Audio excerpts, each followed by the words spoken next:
Gabriella Alvin has written a delightful children's book entitled Athena, The Adventures of a Fearless Dragon. This is a heartwarming story about a little dragon born with her two back feet missing. And during her journey across the country, searching for a new home, she and her brothers learn to work together to survive while strengthening their sibling bond. Athena, The Adventures of a Fearless Dragon is now available on digital platforms. Welcome to those of you who are viewing or listening from around the world to my journey with Paula G. We are so glad that you all have joined us because we truly continue to juggle this journey called life while walking in the gifts and the talents that God has given us. If this is your first time on the journey, thank you for joining us. Welcome. You will truly, truly be blessed. And if you're a returning viewer or listener, thank you so much for continuing to embrace this journey. You know, I always say time is precious. It is the one thing that you cannot get back. So for you to think it not robbery to spend this time with us, we truly, truly appreciate each and every one of you. And we also appreciate those who are embracing the journey through their underwriting support. That's right, our underwriters. For without them, we would not have this platform to share so many powerful, inspiring, and encouraging stories. So we thank our underwriters for embracing the journey.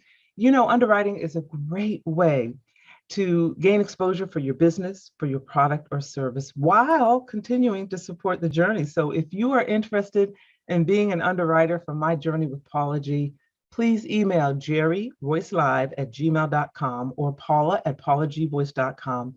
Place underwriting opportunities in the subject line, and we will be sure to get back to you as well. You can also connect with me, stay connected on the journey through my website, paulagvoice.com, as well as across all social media platforms. Paula G Voice. That's it. Paula G Voice, Facebook, YouTube, LinkedIn, Instagram, Paula G Voice across the board. So we thank you all so much for joining us here on the journey. Before we have a chat with our guest, I want to take a moment and share with you a bit of Paula's perspective. And this comes from my book, which is entitled My Journey to Lady Wisdom After Midnight, which is a transformation of who I was to who I am today. Not that my life before was a bad life, but as you go through challenges in life, things change, circumstances change, your life changes, and sometimes transformation is necessary. All right, so here's an excerpt for you. The journey to healing and self-renewal takes time. It takes facing some unpleasant things. It takes admitting some unpleasant things. It takes accepting responsibility, and it takes forgiveness.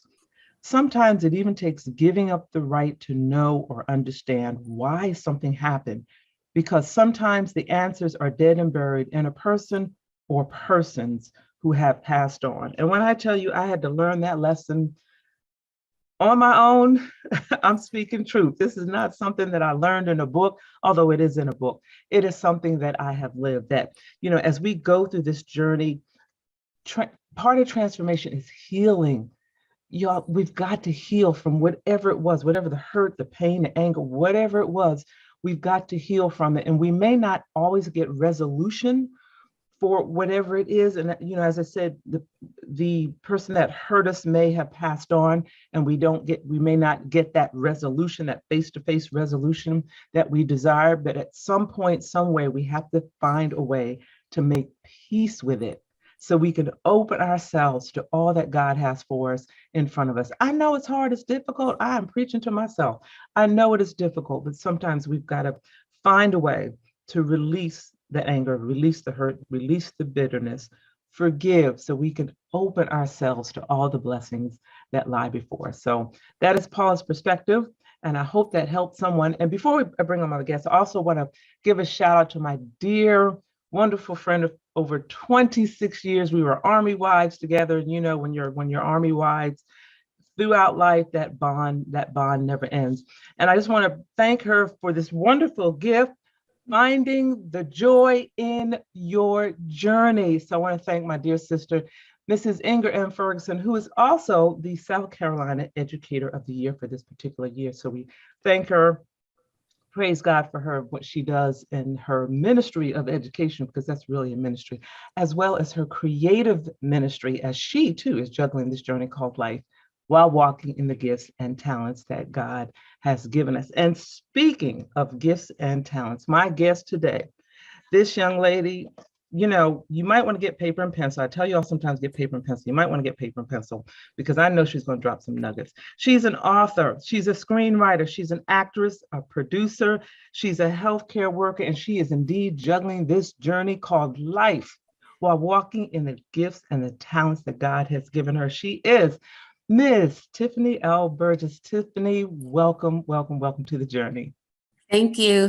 Thank you, Paula, for having me and always being supportive of my many jobs, the many hats that I wear. Thank you.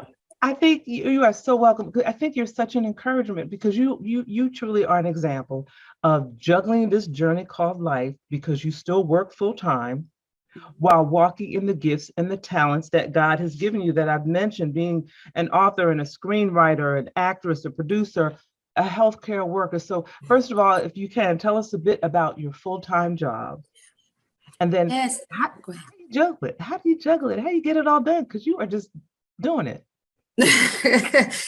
Thank you. By day, I'm a public health professional. So I went to Emory for grad school and loved my experience at Emory and got a master's of public health. I went to Hampton University. So shout out to HU, the real HU.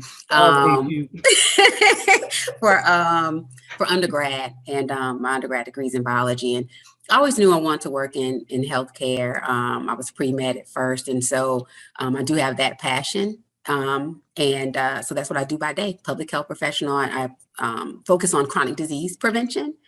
And then you mentioned the other things by night. So wait a minute, let me pause you right there. So right now, at the time of this particular conversation, we are, some say we're beyond it. I personally think we're still in the midst of it. But anyway, we're the pandemic. So I would imagine that your day job has been amped up a bit.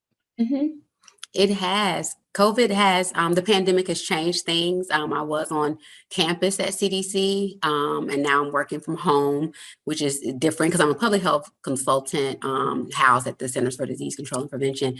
And I've been in public health for about 20 years now, which kind of gives away my age as well. But it's right.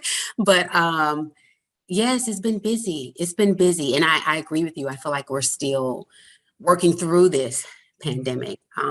With God's grace, we're making it every day, and hopefully I know and pray that we'll get on the other side of it. But right now, I'm like you, I still feel like we're in it, and it definitely has ramped up the work that we do as public health professionals. So now your day job has been ramped up because of the current situation, yet you're still walking in your gifts and talents. So share with us how that's working out for you. It's it's a balance for me. It balances me out because I'm definitely someone who is the science health mind, but also have this creative side, and I have to use both for me to be happy and to feel fulfilled. So whether it's on my lunch break, whether it's weekends, whether it's at night, shout out to insomniacs. I do a lot of work at night, a lot of writing if I can't sleep. And just, it may take me a while. The first book took me like 9 months. The second book took me a couple of years, and just finished the first draft of the third. It's taken me like 3 years, but I get it done.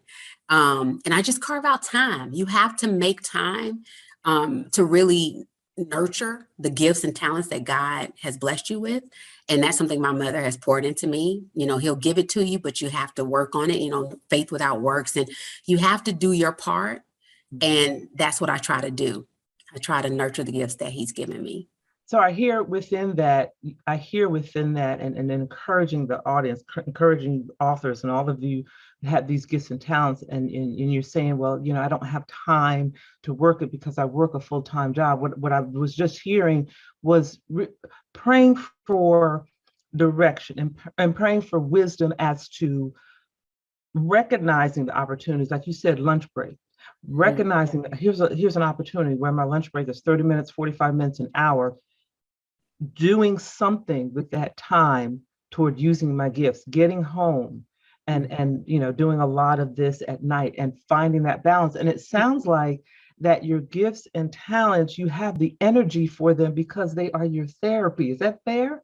That is fair. It gives me life. It energizes me. There's nothing like seeing an audition through. There's nothing like getting a role. Got my first role on the Wonder Years on network television. There's nothing like seeing what God can do in your life if you trust him and meet him halfway. Like, I haven't even met him part of the way. I still have a lot to, I'm 42 years old and I have so much more that I'm still learning about Tiffany Burgess, and I'm growing.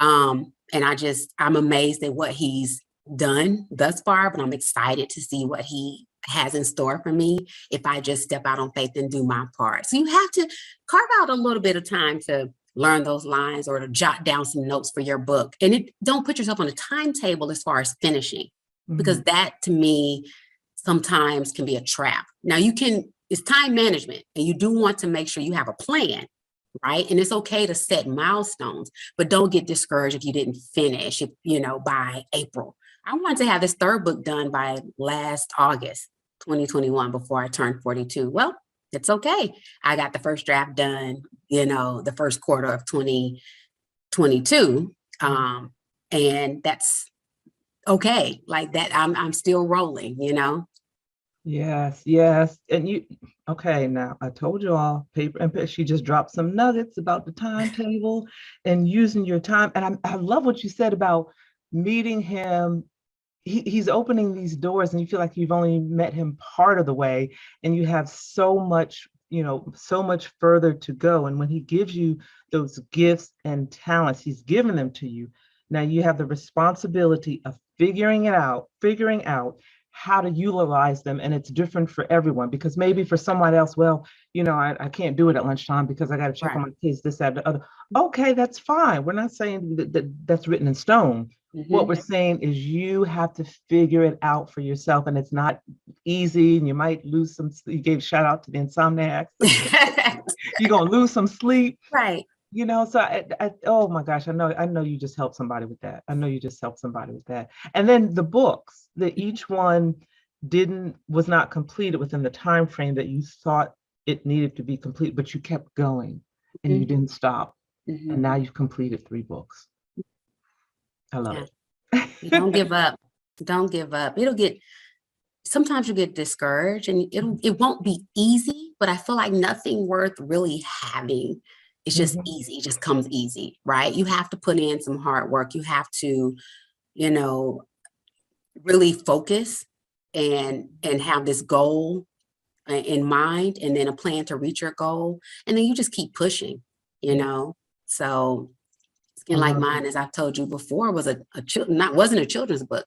And I had been working on that since 2007 when I took an evening at Emory class. But when my grandmother passed and I found myself lacking that joy, I found myself feeling a little, dealing with depression, which I think we should talk about these things as African Americans, especially African American women. You can be a strong woman, right? A strong person, have a strong faith, but still sometimes deal with sadness or depression or something like that. And when my grandmother passed, my grandfather passed, the same year, I had lost some joy. And that's when my mother reminded me of some of the things that bring me joy and talents and gifts that God had blessed me with that I had not been focusing on. And that's when the children's book, Skin Like Mine, that's when it evolved. And I've just been running ever since. Yes. Yeah. And all of this, you've kind of basically kind of given it to us in a nutshell, is a manifestation of a childhood dream that you had, and then the encouragement that you've had along the way by members of your family, and then how you channeled those gifts and talent into creating creativity during the loss, of your grandmother, and so many other events that have occurred in life. So again, as we go through these seasons of life, these seasons of loss, we're still juggling this journey, still Mhm. walking in the gifts and talents that God has given us. And you mentioned your books, and I've had the pleasure of being able to read them. They're so delightful, and Thank I believe one of them was read for the Storytime you. Yeah. network as well. So it's just been delightful. You also have a partnership with Mhm. two gentlemen. Can you share a little bit about that with us? I do. Well, so it's actually about three gentlemen, but two different partnerships. But I have Tyler Street Films, Mhm. which is our film production company. My two wonderful partners, guy friends, brothers, Lawrence Law Watford and Jack Manning III. We all went to Hampton University together, and we formed Tyler Street Films, and we have. We came out with Flipped, our short film that was well received, and then Catharsis, and the guys serve as producers on Skin Like Mine. There's another Hamptonian named Stanley Autry, and he and I formed a partnership for Skin Like Mine, the animated short film, and he's also my partner on this third children's book. So I feel like as pirates, as alums, we're getting it done here in Atlanta, and well, Law's in New York. But the partnerships have really helped, keep me on task as well, and help me feel like I have that support and I don't have to do everything myself. So Right. they've all been blessings in that way. What do you feel is the key to a successful partnership, or what has been your experience in regard to what has made your partnerships successful thus far? I would say not lack, sorry. Well, yes, a lack of egos, but could you put that aside? But respect. We Mhm. respect each other's ideas, each other's creativity. You may want to do something one way. You may see it going in one direction, but you have to be open to your partners because they may have a brilliant idea and a different way, a different perspective of seeing things. And you have to be open to that because together you can create something beautiful like Flipped. Catharsis, and then even taking the children's book Skin Like Mine and making it an animated short film. I had to be open to my partner's ideas and views, and I had to humble myself. I'm the only female in my crew, so sometimes I feel like I have to stand up for this and have my voice, which I do. You have to keep Right. your voice, ladies, but Right. also be okay with humbling myself and kind of following the guys' lead at times when they have some really great ideas and some thoughts and some things. So that's pretty much that. Respect is huge in these partnerships. You mentioned a little bit ago, I want to make sure that we get this in. You mentioned a little bit ago about depression and mental health and so forth. Can you share with us a bit about the short film in regard to mental health?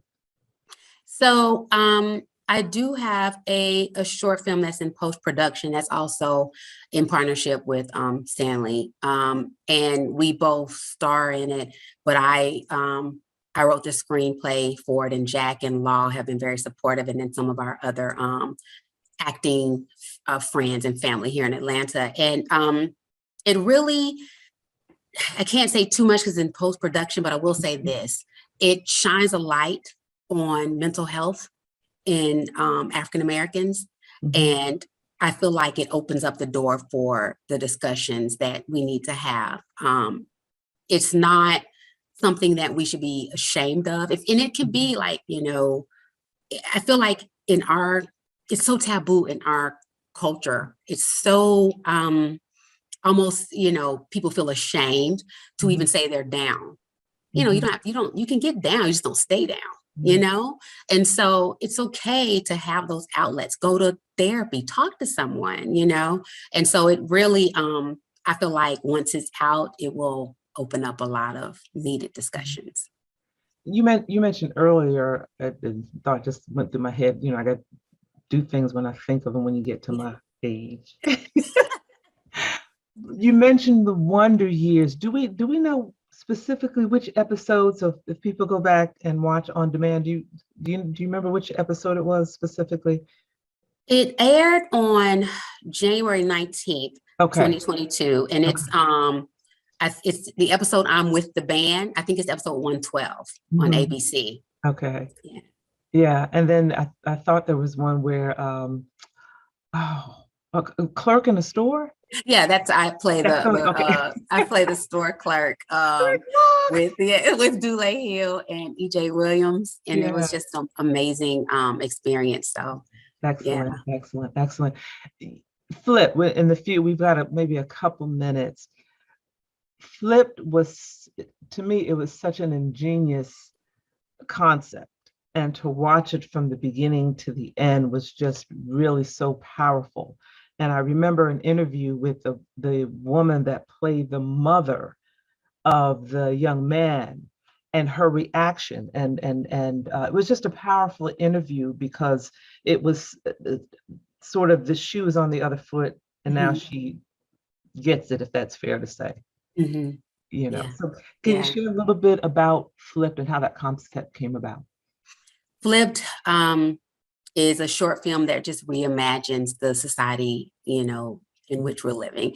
And the concept came about through my partner, Jack Manning, and he had been thinking about what it would be like to show people this side of how do I say it, racial and social injustice. Mhm, mhm, How do you get people to really understand? Well, sometimes you mm, have to have them walk in your shoes, mhm, and we try to do that and reimagine this society and put it on film on the big screen. And it's at the end of the day, it's about a high school, teenager who has been dealing with just some microaggressions and injustice, and it comes to a head. And you get to see what that's like for him and the situation he ends up, mhm. finds himself in, and then the outcome. And so we're trying to get it out there through different platforms, and it's been so well received. But thank you, Paula, for supporting it and the story that we're trying to tell. Yes, and all Yeah. of the stories that you tell, whether it's on film or through your books, are powerful stories, stories of substance and quality, and thought-provoking conversation starters. You know, it truly is a journey. And you know what fascinates me about you is a degree in biology. And you know, when I think my father had a degree in electrical engineering, a master's degree in Nice. electrical engineering. So, Nice. you know, everything with him was black and white. You tell daddy, why did the chicken cross the road, right? It's just a joke. Well, first of all, what is the chicken doing out of the chicken coop? Chickens have no business. You know, like, daddy, don't analyze it. Just go with it. Just go All with it. right. All So, right. you know, when I think of math and science minded people, I think because of my own experience, you know, I think of that kind of everything is black and white. So it just fascinates me that you have that side of you, but then also such a creative side that is so, to me, outside of the box of, you know, a math and science mind. I think it's a beautiful thing. And I think it's really a wonderful, wonderful reflection of God placing gifts and talents within you and you having the wherewithal to utilize those, you know, to maximize those, a lot of which are yet untapped, as you mentioned earlier. Thank you. Thank you, Paula. I appreciate that. I'm trying. It's working. It's working. It's working. So share with our audience maybe some words of encouragement or advice that you may have for them, a nugget of wisdom, and also share your website and social media, how they can stay connected. Yeah, I would just say, you know what, my one of my favorite verses is Proverbs 3, 5, and 6. And that's trust in the Lord with all thy heart, lean not to thy own understanding, with all thy ways acknowledge him, and he shall direct thy paths. And I feel like he's directing my paths every day. Sometimes I get off the path and he brings me back. So if you just, keep trusting him, keep praying, and keep believing in the talents that he's bestowed upon you, you'll watch it unfold in your life and you will be amazed. And I'm hoping this is just the beginning with me. You can find me at Miss Tiffany Elle on Instagram. So it's Tiffanyelle, and then Tyler Street Films, and it's TYLERSTREET Films. Both those are both our Instagram handles. And then my website is www Tiffany Elle Burgess.com. Thank you, Tiffany, so much for joining us. Thank you you. so much for sharing with us. Ladies and gentlemen, I truly hope you took some notes, but if not, you will have opportunities to go back and view this episode because, as I said, she truly is an example of juggling this journey called life while walking in the gifts and talents that God has given you and staying focused and asking him for guidance and direction on how to juggle it and get and gel it so that it all comes together for his good. So thank you all so much for joining us. We have come to the end of our journey. We thank our underwriters for your underwriting support. Stay connected with me, Paula G. Voice, my website, paulagvoice.com. Social media across the board, Paula G. Voice. Thank you so much. And remember, the greatest conversation you will ever have is the one that takes place in between your ears. What are you speaking to yourself? Is God a part of that conversation? And are you listening to his still small voice? Until next time, embrace the journey. Praise the Lord. My name is Dr. Roosevelt Robinson Jr., and I just self-published a book entitled God's Favor, My Wife. This book was prophesied by my apostle many years ago that said, I will write this book and it will bless many. I want you to go pick you up a copy. This book will inspire you, encourage you, and bless your soul. If you're seeking for salvation, if you're seeking for a closer walk with God, if you're looking for ideas for your youth ministry, if you're looking for that husband or searching for that husband or wife that God has promised you or that you desire, this book will inspire you, encourage you, and help you on your journey with God. Go to barnesandnoble.com, that's bn.com or amazon.com, and pick you up a copy. I guarantee it will bless you. I have shared my experience and my testimony of how I met my wife and we got married and how I have gained favor down through the years being married to my wife. Be blessed.